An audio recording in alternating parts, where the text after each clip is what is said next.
तो हसनात मलिक साहब, हम मेरे ख्याल में कुछ देर के लिए वापस आ जाएं अपनी इस्टेब्लिशमेंट की तरफ, क्योंकि कल जो आइनी बेंचेस बने हैं 7 जजों पर मुश्तमिल, अब उन बेंचेस के सामने कौन से बड़े और अहम केसेस आने जा रहे हैं।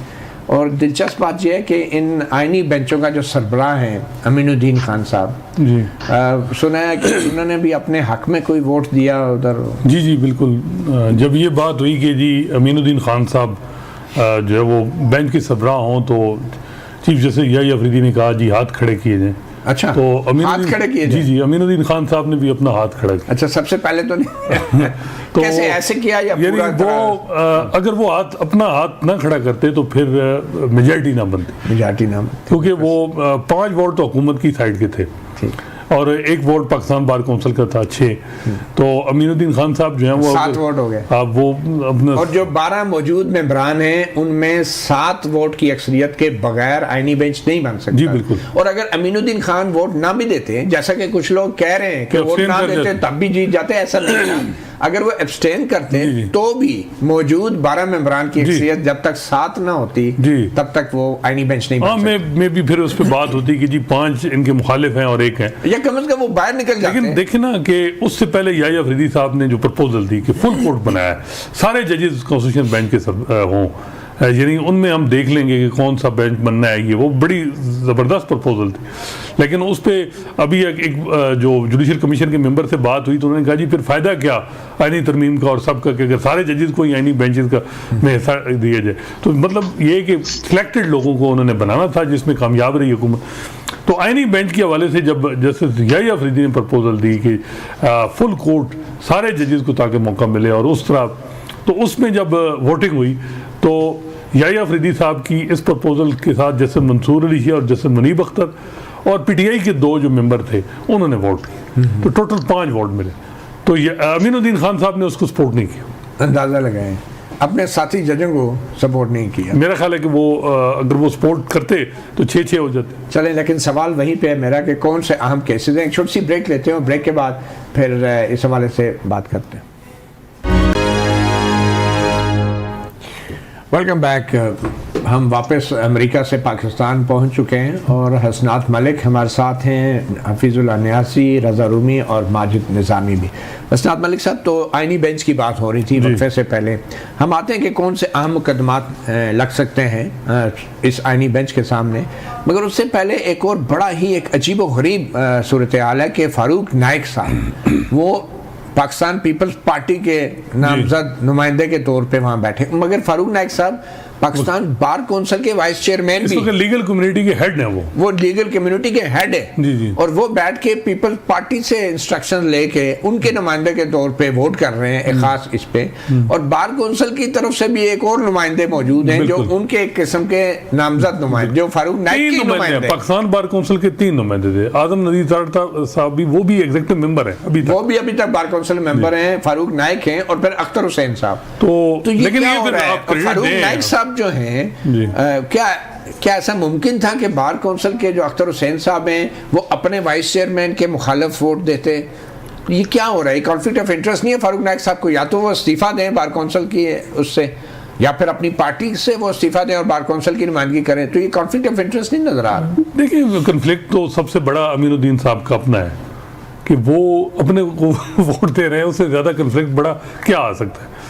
और अमीनुद्दीन खान साहब की जो स्टूडेंट्स आपके सामने है, फौजी अदालतों में सिविलियन ट्रायल का केस जो है वो 2 चीफ जस्टिस रिटायर हो चुके हैं, अभी तक वो फैसला नहीं हो रहा। लोग पाबंद सलासिल हैं, दर्जनों की तादाद में, अंदर 85 के करीब लोग हैं। अगर उनको सजा भी हो जाती है इस टाइम पर वो रिलीज हो जाती है। ठीक है। और ये अमीनुद्दीन खान साहब हेड थे, छुट्टियों से पहले इन्होंने केस लगाया और उसके बाद केस टेकअप ही नहीं हुआ, आज नहीं हुआ। तो हफीजुल्लाह न्याजी साहब, क्योंकि आप भी फौजी अदालतों के केस में बतौर एक के मुतासरा फरीक जाते रहे हैं और एहसानुल्लाह न्याजी आपके बेटे जो हैं वो भी फौजी अदालत के सामने इस वक्त ज़ेरे ट्रायल हैं, तो आप अमीनुद्दीन खान साहब के आईनी बेंच के सरबराह बनने को कैसे देखते हैं?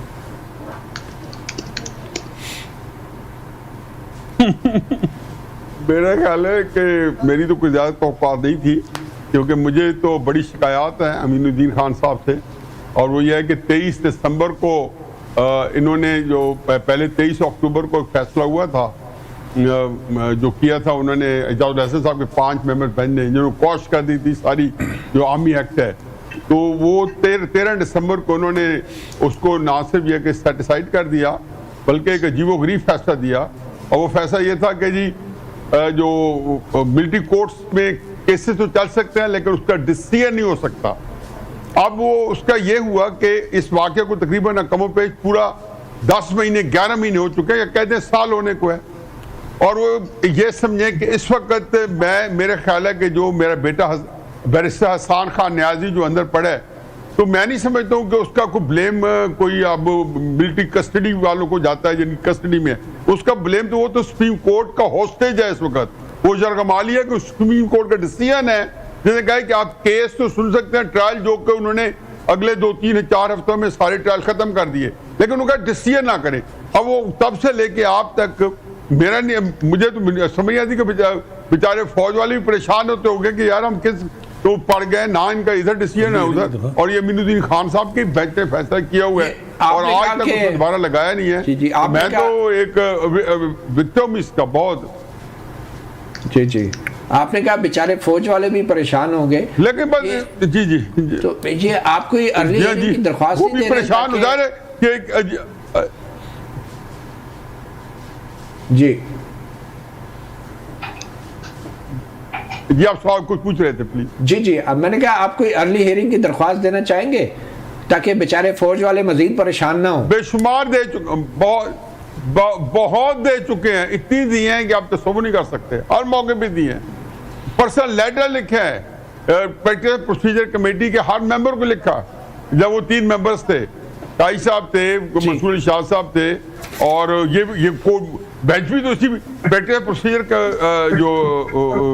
जो कमेटी उसने बनाए थे। चलें ठीक, वो सर ये बन चुकी थी कमेटी। तो मैं तो बड़े बहुत दाद फरियाद कर चुका हूँ, बहुत। चलें ठीक है, माजिद निज़ामी साहब की तरफ मैं जाना चाहूँगा।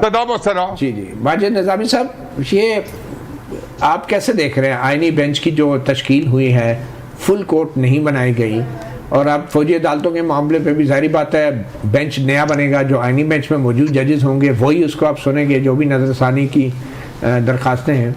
तो क्या तवक्कुआत हैं आपको इन 7 आईनी बेंच के जजों से? जी इस मामले के अंदर मेरा ख्याल है कि अगर मगर की कैफियत अभी भी मौजूद है। उसकी वजह यह है कि जिस तरीके से ये सारा प्रोसीजर किया गया है और जिस तरह से ये चीज़ें बनाई गई हैं, मुझे लगता है कि अभी कई सवालात के जवाबात इसमें देने होंगे। स्पेशली ये है कि किस नौइयत के केसेस जो हैं वो वहाँ पे जाएंगे और कौन कौन से पेंडिंग केसेस हैं जिनको सामने लाने के लिए या उनको हल करने के लिए जो मैकेनिज्म मौजूद है, मुझे लगता है कि उसमें नजरसानी की भी जरूरत है। तो इसलिए अभी जस्टिस याहिया अफरीदी के आने के बाद यही 2-3 अहम मुकदमात फैसला करेंगे कि सुप्रीम कोर्ट किस सम्त में जा रही है या किस तरफ देख रही है। उसकी वजह यह है कि ये 26वीं आईनी तरमीम हो, प्रैक्टिस एंड प्रोसीजर एक्ट में जितने भी तरामीम के मामलात हैं, इसके पीछे बुनियादी वजह तो यही नजर आती थी कि हुकूमत और इदारे ये समझ रहे थे कि अदलिया उनके साथ सेम पेज पे नहीं है, तो इसीलिए ये सारा इहतमाम किया गया। तो अब देखना ये है कि ये आने वाले दिनों में जस्टिस याहिया अफरीदी और उनकी जो टीम है वो किस तरह के फैसले देगी, उससे फिर ये पता चलेगा कि क्या रियासत के ये इक़दाम दुरुस्त सिमत में थे या उन्हें मजीद परेशानी का सामना है। चलिए ठीक। रज़ा रूमी साहब, हम पाकिस्तान में दायर मुकदमात और अदालतों के हवाले से आपको परेशान करने की बजाय हम ये जानना चाहेंगे कि सदर डोनाल्ड ट्रंप के ऊपर जो मुकदमात बने हुए उनका क्या होगा? हाँ देखिए, डोनाल्ड ट्रंप साहब अब तो वो मुकदमात जो है वो यकीनन एक एक करके आप देखिएगा कि वो मंजर से गायब हो जाएंगे, बल्कि वो ट्रंप की जो पहले चंद हफ्तों और महीनों में यही काम होगा कि उन तमाम को वो सीधा करेंगे। ना सिर्फ ये कि वो अपने जो, क्योंकि यहाँ पे प्रोसिक्यूशन जो है वो तो हुकूमत की तरफ से ही होती है, और जब उनकी गवर्नमेंट होगी तो वो प्रोसिक्यूशन सारे केस वापस ले लेगी या उनको जो है वो क्या दाखिल दफ्तर कर दिया जाएगा। लेकिन ज्यादा अहम यह है कि बहुत से ऐसे लोग बस जिन्होंने कैपिटल हिल पर हमला किया था जनवरी 2021 को, और 150 से ज्यादा पुलिसमैन जो है उसमें जख्मी हुए थे और 1-2 की तो हलाकत भी हो गई थी। उनके खिलाफ केसेस जो है वो भी वापस ले लिए जाएंगे और जिनको सजाएं हुई हैं लंबी लंबी उनको पार्डन कर दिया जाएगा। ये यहाँ पर तवक्को की जा रही है कि ट्रंप के जो आते ही सबसे पहले काम वो यही करेंगे, क्योंकि उनके साथ जो सफेद फार्म इंतहा पसंद तंजीमें हैं जो उनको बैक कर, ये उनका खास मुतालबा भी रहा है। तो इसलिए यहाँ पर भी अमेरिका में भी निज़ाम इंसाफ और निज़ाम अदल जो है वो भी कोई इतना मुख्तलिफ नहीं है, वो भी हर हुकूमत के साथ ही वो बदलता भी है, उसके ऊपर असरअंदाज भी होता है एग्जीक्यूटिव। जी, और अगर ऐसा कुछ ना हो सका तो सदर डोनाल्ड ट्रंप जो है अमेरिकी आइन में तरमीम भी करवा सकते हैं। नहीं, मेरे ख्याल से वो शायद मुश्किल होगा, लेकिन ये कि उसकी जरूरत नहीं पड़ती ना। वो यहाँ पर देखिए, मैं आप लोगों की बात सुन रहा था।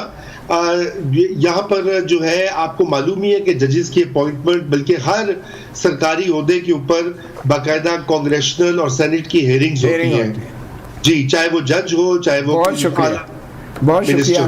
काश यहाँ पे भी ऐसी ही ओपन हेयरिंग हो बड़े अहम ओहदों के लिए। सहाफ़ी प्रोग्राम से इतना ही, इजाज़त दीजिए, अल्लाह हाफिज़।